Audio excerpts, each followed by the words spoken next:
ಅರ್ಜುನನು ಕೃಷ್ಣನ ದಿವ್ಯ ಸ್ವರೂಪದ ಬಗ್ಗೆ ಈ ರೀತಿಯಾಗಿ ವರ್ಣಿಸುತ್ತಾನೆ. ನೀನು ದೇವೋತ್ತಮ ಪರಮ ಪುರುಷ, ಪರಂಧಾಮ, ಅತ್ಯಂತ ಪವಿತ್ರ, ಪರಮ ಸತ್ಯ.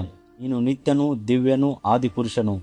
ನಿನಗೆ ಹುಟ್ಟಿಲ್ಲ, ನೀನೇ ಅತ್ಯಂತ ಶ್ರೇಷ್ಠನು. ನಾರದ, ಅಸಿತ, ದೇವಲ ಮತ್ತು ವ್ಯಾಸರಂತಹ ಮಹರ್ಷಿಗಳು ನಿನ್ನ ವಿಷಯದಲ್ಲಿ ಈ ಸತ್ಯವನ್ನು ದೃಢೀಪಡಿಸುತ್ತಾರೆ. ಈಗ ನೀನೇ ಇದನ್ನು ನನಗೆ ಹೇಳುತ್ತಿದ್ದೆಯೇ? ಹೇ ಕೃಷ್ಣ, ನೀನು ನನಗೆ ಹೇಳಿರುವುದನ್ನೆಲ್ಲ ಸತ್ಯವೆಂದು ಸಂಪೂರ್ಣವಾಗಿ ಒಪ್ಪಿಕೊಳ್ಳುತ್ತೇನೆ. ಪ್ರಭುವೇ, ದೇವತೆಗಳಾಗಲಿ ದಾನವರಾಗಲಿ ನಿನ್ನ ವ್ಯಕ್ತಿತ್ವವನ್ನು ಅರ್ಥ ಮಾಡಿಕೊಳ್ಳಲಾರರು. ಈ ರೀತಿಯಾಗಿ ಅರ್ಜುನನು ಕೃಷ್ಣನ ದಿವ್ಯ ಸ್ವರೂಪದ ಬಗ್ಗೆ ವರ್ಣಿಸುತ್ತಾನೆ. ಮತ್ತು ದೇವೋತ್ತಮ ಪರಮ ಪುರುಷನಿಂದ ಭಗವದ್ಗೀತೆಯನ್ನು ಆಲಿಸಿದ ನಂತರ ಅರ್ಜುನನು ಕೃಷ್ಣನನ್ನು ಪರಬ್ರಹ್ಮ ಎಂದು ಸ್ವೀಕರಿಸಿದನು.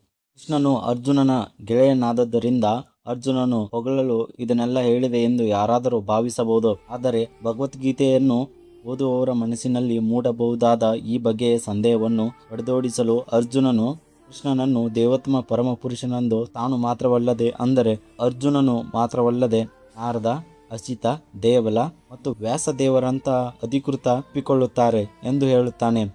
ಇವರು ಎಲ್ಲ ಆಚಾರ್ಯರು ಸ್ವೀಕರಿಸಿದ ರೀತಿಯಲ್ಲಿ ವೈದಿಕೀಯ ಜ್ಞಾನವನ್ನು ಹಂಚಿಕೊಡುವ ಮಹಾನ್ ವ್ಯಕ್ತಿಗಳು. ಆದುದರಿಂದ ಅರ್ಜುನನ್ನು ಕೃಷ್ಣನಿಗೆ ಆತನು ಹೇಳುವುದನ್ನೆಲ್ಲ ಪರಿಪೂರ್ಣ ಎಂದು ತಾನು ಸ್ವೀಕರಿಸುವುದಾಗಿ ಹೇಳುತ್ತಾನೆ. ಸರ್ವಂ ಏತದೃತಂ ಮನ್ಯೆ. ನೀನು ಹೇಳುವುದನ್ನೆಲ್ಲವೂ ನಾನು ಸತ್ಯವೆಂದು ಸ್ವೀಕರಿಸುತ್ತೇನೆ. ಭಗವಂತನ ವ್ಯಕ್ತಿತ್ವವನ್ನು ಅರ್ಥ ಮಾಡಿಕೊಳ್ಳುವುದು ಬಹಳ ಕಷ್ಟ. ಮಹಾನ್ ದೇವತೆಗಳು ಸಹ ಅವನನ್ನು ತಿಳಿಯಲಾರರು ಎಂದು ಅರ್ಜುನನು ಹೇಳುತ್ತಾನೆ. ಮನುಷ್ಯನಿಗಿಂತ ಶ್ರೇಷ್ಠರಾದವರು ಸಹ ಭಗವಂತನನ್ನು ತಿಳಿಯಲಾರರು ಎಂದು ಇದರ ಅರ್ಥ. ಆಗಿರುವಾಗ ಮನುಷ್ಯ ಮಾತ್ರನಾದವನು ಭಗವಾನ್ ಶ್ರೀಕೃಷ್ಣನ ಭಕ್ತನಾಗದೆ ಅವನನ್ನು ಅರ್ಥ ಮಾಡಿಕೊಳ್ಳಲು ಹೇಗೆ ಸಾಧ್ಯ?